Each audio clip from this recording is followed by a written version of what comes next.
விட்டால் அது நடந்து விட்டால் இங்கு ஏழைகள் வேதனை படமாட்டார்.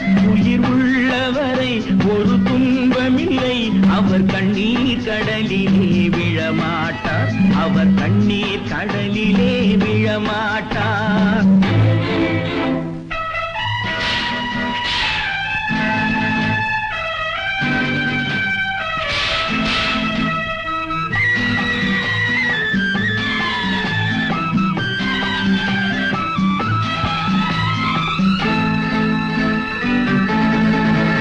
இங்கு ஊமைகள் ஏங்கவும் உண்மைகள் தூங்கவும் நானா பார்த்திருப்பேன்.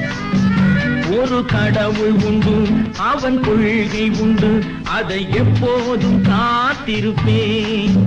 முன்பு இயேசு வந்தார், பின்பு காந்தி வந்தார், இந்த மானிடர் திருந்திட பிறந்தார்.